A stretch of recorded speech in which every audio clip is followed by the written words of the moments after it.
ஆண்டுடைய வார்த்தைக்கு நாம் கடந்து செல்ல இருக்கிறோம். கண்களை மூடி சிரம் தாழ்த்தி ஜெபம் செய்வோம். மகா இரக்கமும் கிருபை நிறைந்த எங்கள் ஆண்டவராக இயேசு கிறிஸ்து நாளிலே உடைய வார்த்தையை நாங்கள் கேட்க இருக்கிறோம் என்றாவே இந்த நாளிலே அடியான் மூலமாக பிரசங்கம் பண்ண இருக்க தேவ வார்த்தை அடியானை மறைத்து பரிசுத்தாவினால் எழுதப்பட்டு ஆண்டவரே பிள்ளைகளுக்கு கொடுக்கிற வார்த்தை அவர்களுக்கு மிகுந்த ஆசீர்வாதமாய் மாற்றிட்டாருங்க. அவர்கள் இங்கிருந்து கடந்து செல்லும் பொழுது ஒரு மிகையான சமாதானத்தை, இயேசுடைய சமாதானத்தை பெற்ற பிள்ளைகளாய் கடந்து செல்லும்படியாக இருக்கும்படி மீட்பெரும் இரட்சகருமாய் இருக்கிற இயேசு நாள் வருகிறேன். ஆமென். அல்லேலூயா. என்ற நாளிலே நான் உங்களுக்கு பிரசங்கம் பண்ண இருக்கிற காத்தை இந்த நாளிலே நீங்க எல்லாம் இயேசுவை ஏற்றுக்கொண்டு இருக்கிறீங்க. நீங்க எல்லாரும் இயேசுடைய பிள்ளைகள் என்று ஒத்துக்கொள்கிறீங்களா? அல்லேலூயா சொல்லுங்க. இயேசு கிறிஸ்துவின் பிள்ளையா இருக்கிறவங்க அல்லேலூயா சொல்லுங்க. அல்லேலூயா. Praise father. நீங்க எல்லாமே இயேசுடைய பிள்ளைகளாக இருக்கிறீங்க. நீங்க இயேசுடைய பிள்ளையா இருக்கிறீர்கள் என்றால் நீங்கள் ஒரு காரியத்தை விசுவாசிக்க வேண்டும். தேவ மகிமை நீங்கள் காண வேண்டும் என்றால் வேதத்தில் சொல்லப்பட்ட ஒரு காரியத்தை கிறிஸ்தவர்களா இருக்க நீங்க விசுவாசிக்க வேண்டும். கலாத்தியர் புத்தகம் 2ஆம் அதிகாரம் 20ஆம் வசனத்தில் சொல்லியிருக்குது, கிறிஸ்துவுடனே சிலுவையிலே அறையப்பட்டேன், ஆயினும் பிழைத்திருக்கிறேன். இனி நான் அல்ல, கிறிஸ்துவே எனக்கு பிழைத்திருக்கிறார். நான் இப்பொழுது மாமிசத்திலே பிழைத்திருப்பதோ என்னில் அன்பு கூர்ந்து எனக்காக தம்மை தாமே கொடுத்த தேவனுடைய குமாரனை பற்றியான விசுவாசத்தினாலே பிழைத்திருக்கிறேன் என்று சொல்லப்பட்டிருக்கிறது. அல்லையா? அங்கே வேதத்திலே பார்க்கிறோம், கிறிஸ்துவுடனே சிலுவையிலே அறையப்பட்டேன் என்று சொல்லப்பட்டிருக்கு. முதலாவது அங்கே அந்த வசனத்துல முதலாவது என்ன சொல்லியிருக்குது? கிறிஸ்துவோடு சேர்ந்து நானும் சிலுவையிலே அறையப்பட்டிருக்கிறேன். அல்லையா? இது எப்படி நீங்க நினைத்து பார்க்கிறீங்க? அது எப்படி பார்க்க முடியும்? நான் எப்ப அறையப்பட்டிருக்கிறேன் அப்படின்னு நீங்க ஒரு கேள்வி எழுப்பலாம். 2025 வருடங்களுக்கு முன்பாக இயேசு கிறிஸ்து இந்த உலகத்திற்கு என்ன செய்யறாரு? மனிதனாக வருவார். இதுல அநேக பேருக்கு ஒரு குழப்பங்கள் இருக்கலாம். என்ன குழப்பம் இருக்கலாம்? பிதாவானவருடைய மகன் தான் இங்க இயேசுவா வந்தாரா? அப்ப அவங்க அம்மா யாரு? அப்ப பிதாவானவர் அப்பாவா? இயேசுக்கு அம்மா யாரு மேல அப்படின்னு நீங்க ஒரு சந்தேகம் உங்களுக்கு ஏற்படலாம். அன்பான தேவ கூட அப்படி அல்ல. அங்கே வேத வசனத்திலே தெளிவாக நீங்கள் புரிந்து கொள்ளக்கூடிய காரியம் என்னவென்றால், பிதாவானவர் தெய்வம் எந்த ரூபத்தினால் வரலாம். இப்ப தெய்வம் எங்கும் ஞாபித்திருக்கிறார் என்று சொல்லப்பட்டிருக்கிறது. இப்ப ஆண்டவர் எனக்குள்ள இருக்கிறார் அப்படின்னா அப்ப நீங்க கேட்கலாம், அப்ப எனக்குள்ள இயேசு கிறிஸ்து இல்லையா? அப்படின்னா உங்களுக்குள்ள இயேசு கிறிஸ்து இருக்கிறார். இங்க உட்கார்ந்து இருக்கிற அனைத்து ஜனங்களோடும் இயேசு கிறிஸ்துக்குள்ள இருக்கிறார். தெய்வம் எல்லாத்துக்குள்ளேயும் இருக்கும். அதான் அந்த உலக மனிதர்கள் சொல்வார் பார்த்தீங்களா, தூணிலும் இருப்பார், துரும்பிலும் இருப்பார். அப்ப எல்லா இடங்களையும் அவர் காற்றை போல எங்கும் அவர் வியாபித்திருக்கிறார். அப்ப மேல பிதாவானவர் என்ன செய்யறாரு? குமாரனாக, நல்லா தெளிவா கவனிச்சுக்கோங்க, பிதாவானவர் வேற இல்ல, இயேசு கிறிஸ்து வேற இல்ல. ரெண்டு பேருமே ஒருவராக இருக்கிறார். என்னை கண்டவன் பிதாவனை காண்கிறான் என்று சொல்லியிருக்கிறார். அல்லேலூயா. அல்லேலூயா. என்னை கண்டவன் பிதாவை காண்கிறான். பிதாவானவர் தான் என்னவா வராரு? இயேசுவாக, மனிதனாக. இந்த தெய்வம் மனிதனாக இந்த உலகத்திலே கன்னி மரியினுடைய வயிற்றிலே பரிசுத்தாவினால் கர்ப்பம் தரிக்கப்பட்டு மனிதனாக பிறக்கிறார். ஆமென். அல்லேலூயா. அதான் அங்க சொல்லி. அப்ப மனிதனாக பிறந்து தன்னுடைய 30வது வயதிலே அவர் என்ன செய்யறாரு? திருப்பணியை, அவருடைய வேலையை, பரலோகத்துல பிதாவினர் சொல்லப்பட்ட வேலை, பிதாவினர் செய்ய வேண்டிய வேலையை இயேசு கிறிஸ்து பூமியில செய்ய ஆரம்பிக்கிறார். அவருடைய ஊழியத்தை செய்ய ஆரம்பிக்கிறார். எதுக்காக இயேசு வந்தாரோ அந்த வேலையை செய்ய ஆரம்பிச்சார். 30 வயசுல. நான் கூட 30வது வயதிலே தான் இந்த திருப்பணியை செய்ய ஆரம்பித்தேன். அல்லேலூயா. Praise father. அன்பான தேவ பிள்ளைகளை அவர் செய்தார். மனிதனாக செய்து என்ன செய்தாரு? இயேசு கிறிஸ்து நன்மை செய்து கொண்டிருக்கிறார். எடுத்த உடனே என்ன செய்யல?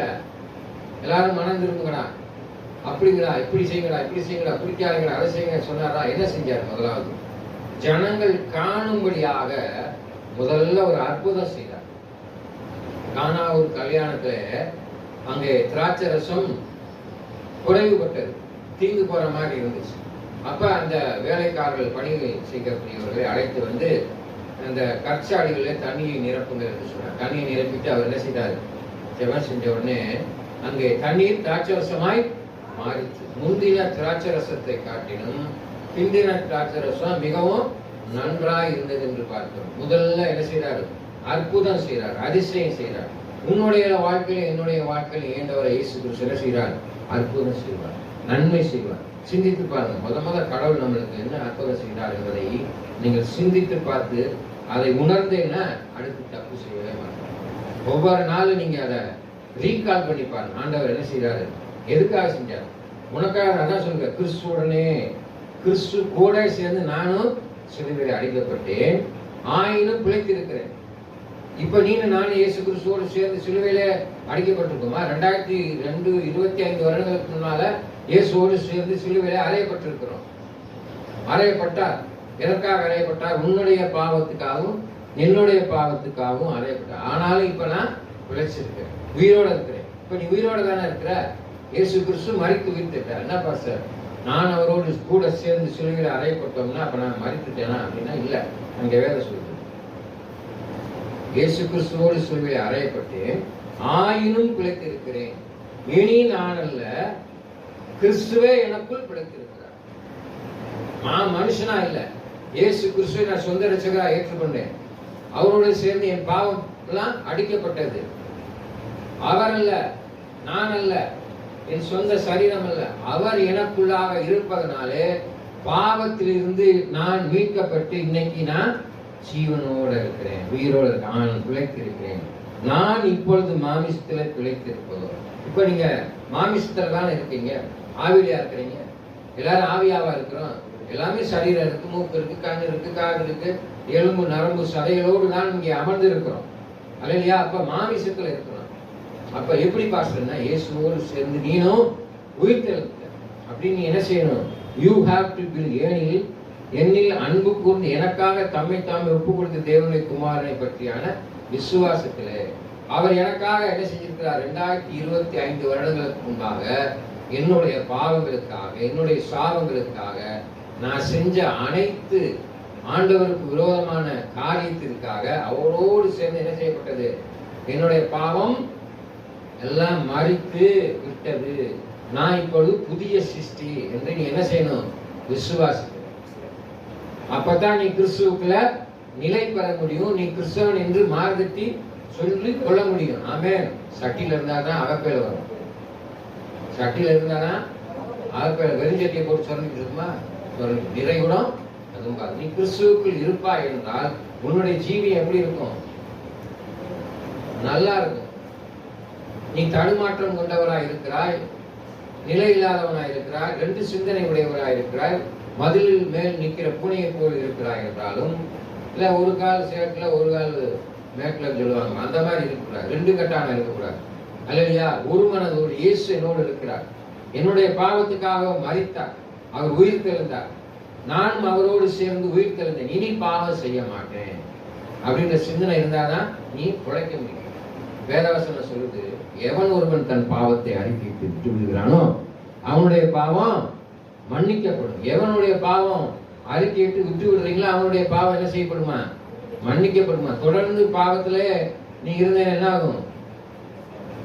நீ என்ன ஆகும்? உன்னுடைய சரீரம் கெட்டு போகுமா? கெட்டு போகாதான்? இல்லையா?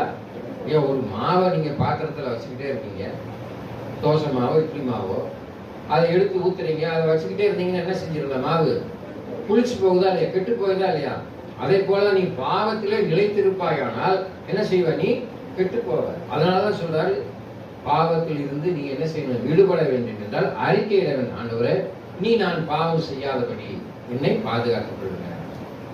எங்க பாஸ்டர் கெட்ட வார்த்தை பேசக்கூடாதுன்னு நினைக்கிறேன், அடுத்தவங்க திட்டக்கூடாதுன்னு நினைக்கிறேன், அடுத்தவங்க மீது கோவப்படக்கூடாதுன்னு நினைக்கிறேன், பொண்டாட்டி அடிக்கக்கூடாதுன்னு நினைக்கிறேன், ஆனா நான் அடிச்சு போடுறேன், கெட்ட வார்த்தை பேசி போடுறேன் அப்படின்னு நினைக்கிறேன். நீங்க என்ன செய்யணும்? ஒப்பு கொடுக்கணும், விசுவாசிக்கணும்.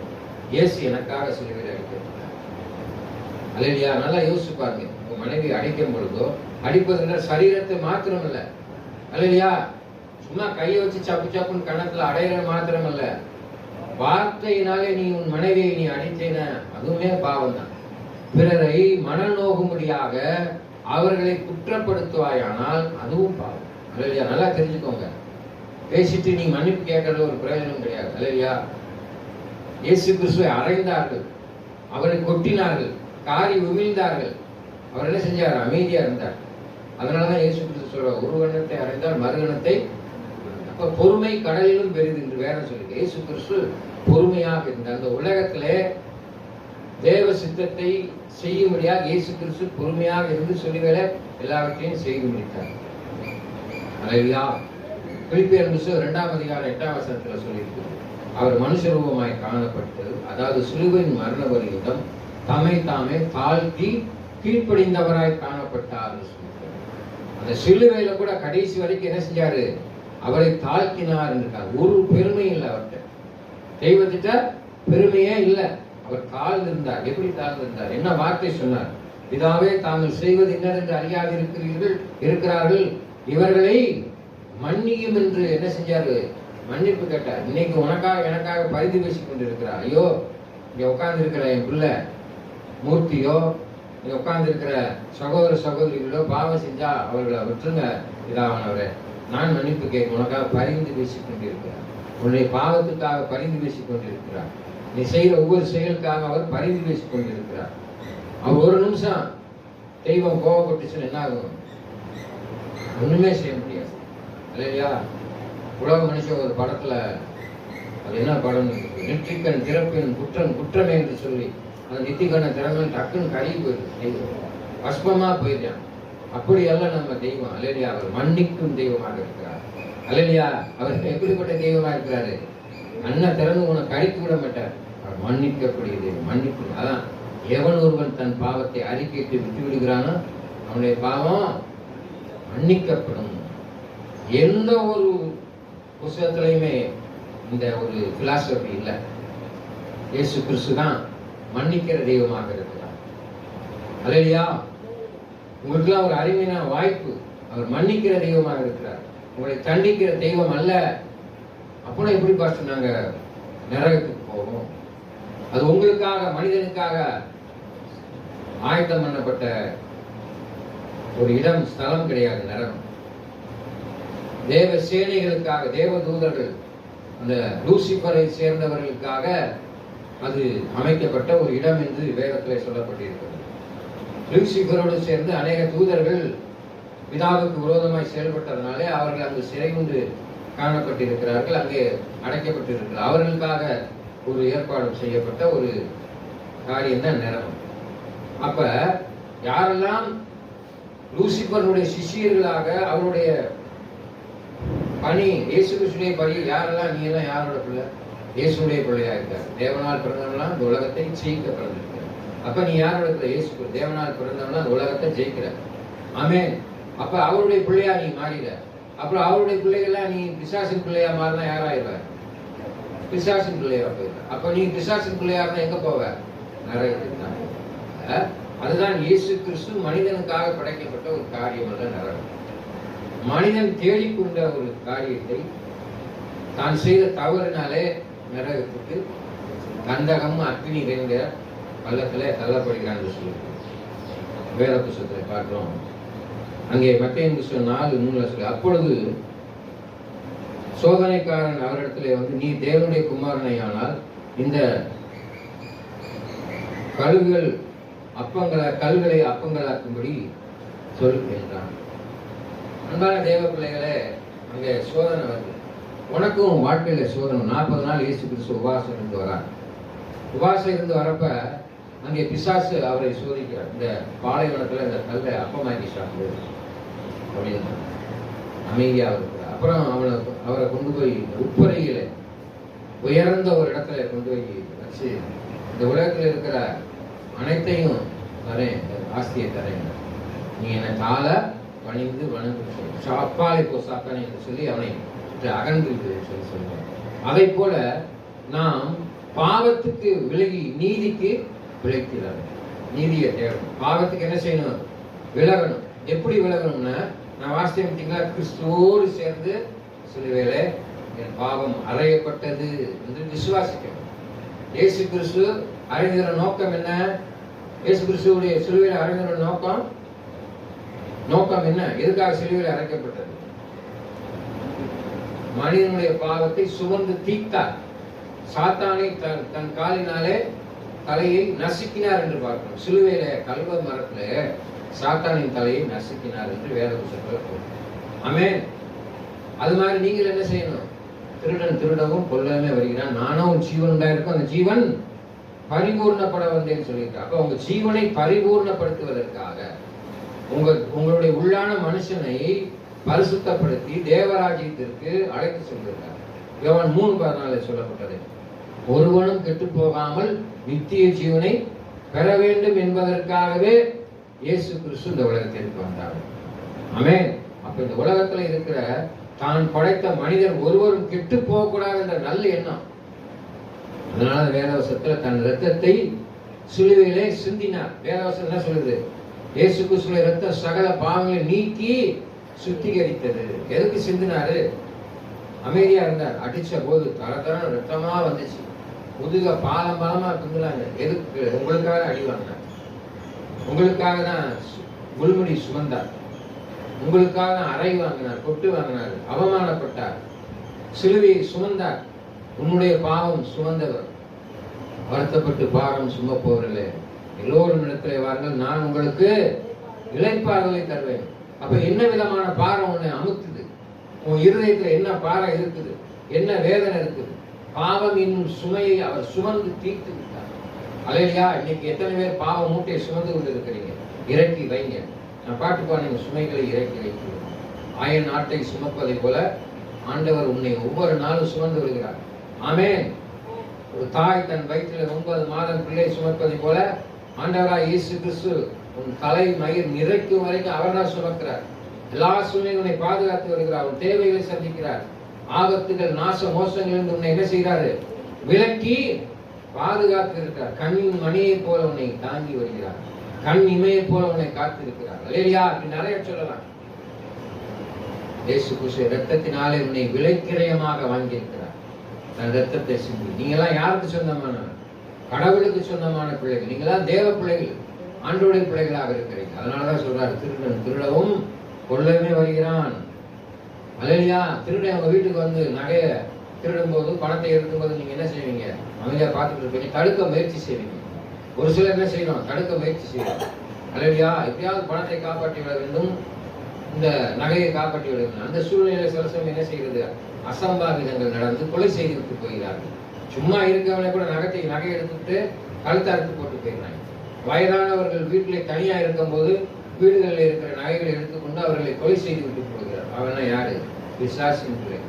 அதான் வேதவசனம், திருடன் திருடவும் கொல்லவே வருகிறான், நானோ ஜீவன் உண்டாயிருக்கும், அந்த ஜீவன் பரிபூர்ணப்படும். இன்னைக்கு நம்ம ராத்திரி தூங்குறோம், திருடன் வரலாம், வீட்டிலே கண்ணை விட்டு கொள்ளையிடலாம். ஆனால் எல்லா சூழ்நிலைகளும் உன்னை என்ன செய்கிறார்? ஜீவனை கொடுத்து அந்த அதிகாலை வேளையிலே இந்த உலகத்தை காணும்படியாக, துதிக்கும் துதியோடு எழுந்திருக்கும்படியாக தேவன் இன்றைக்கு இந்த ஆலயங்களை ஆராதனை செய்யும்படியாக உன்னை என்ன செய்திருக்கிறாரு?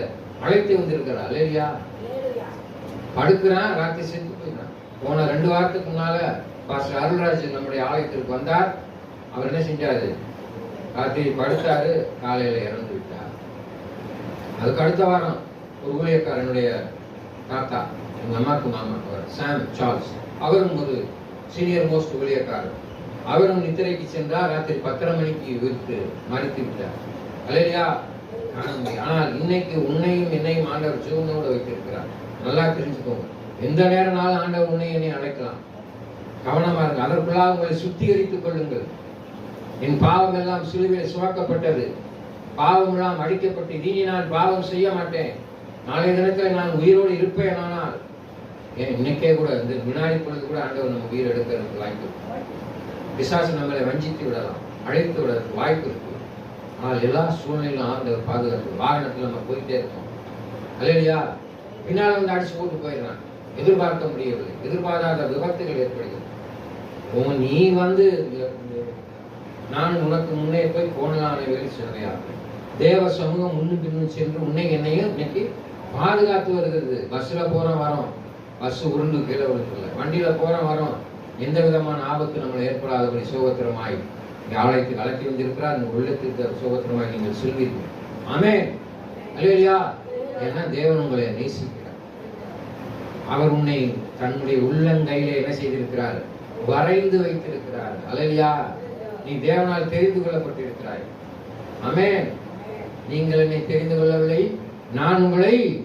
தெரிந்து கொண்டேன். ஆமென். கடவுள் உன்னை தெரிஞ்சிருக்கிறார். அன்பான தேவ பிள்ளைகளே, இயேசு கிறிஸ்துவிடத்தில் உங்க வாழ்க்கையை ஒப்பு விடுங்க. இயேசுவை போல வாழணும்னு சொல்றாரு. நான் உனக்கு ஒரு முன்மாதிரியை விட்டு சென்றிருக்கிறேன், அந்த முன்மாதிரியின்படி நீ என்ன செய்யணும், வாழ வேண்டும் என்று சொல்லியிருக்கிறார். அல்லேலூயா. கண்களை மூடி ஜெபம் செய்வோம். மகா இரக்கமும் கிருபையும் நிறைந்த எங்கள் ஆண்டவராகிய இயேசு கிறிஸ்துவே, இந்த காலை வேளையிலே ஆண்டவருடைய வார்த்தையை நாங்கள் தியானித்து வந்தோம். அந்த நாளே பிரசங்கம் செய்யப்பட்ட தேவ வார்த்தைகள் பிள்ளைகளுக்கு மிகுந்த ஆசீர்வாதமாய் மாற்றிட்டாங்க. அவர்கள் கிறிஸ்துவுக்குள் நிலைத்திருக்கும்படியாக, கிறிஸ்துவத்தை நடைமுறைப்படுத்தும்படியாக, கிறிஸ்துவை போல வாழும்படியாக அவர்களுக்கு உதவி செய்யுங்க. அவர்கள் இங்கிருந்து கடந்து சொல்லும் பொழுது, இயேசு கிறிஸ்து மெய்யான தெய்வம், எனக்கு சொந்தத்தையும் சமாதானத்தையும் கட்டளையிட்டார், நான் அவருடைய பிள்ளையாக இருப்பதனால் எந்த சூழ்நிலையும் நான் பிசாசினால் வஞ்சிக்கப்படாதபடி பாதுகாத்து ஒவ்வொரு நாளும் தேவ சமூகத்தில் காத்திருக்க முடியாது கிருபை செய்யுங்க. அவர்களை ஆசீர்வதிங்க, பலப்படுத்துங்க. இயேசு கிறிஸ்துவின் நாமத்தில் வேண்டிக் கொள்கிறேன் சிவத்தாப்பனே. ஆமென். என் ஆத்துமாவே கர்த்தரை ஸ்தோத்திரி, என் முழுவதுமே பரிசுத்த நாமத்தை ஸ்தோத்திரி. என் ஆத்துமாவே கர்த்தரை ஸ்தோத்திரி, கர்த்தர் செய்த சகல உபகாரங்கள் மறவாதே. ஆமென். நம் ஆண்டவராகிய இயேசு கிறிஸ்துவின் கிருபையும் பிதாவே தேவனுடைய அன்பும் பரிசுத்த ஆவியானவருடைய அன்பும் நேசமும் இப்பொழுதும் எப்பொழுதும் சதா காலம் இருப்பதாக. ஆமென். கர்த்தர் தாமே உங்களை ஆசீர்வதிப்பாராக. ஆமென். God bless.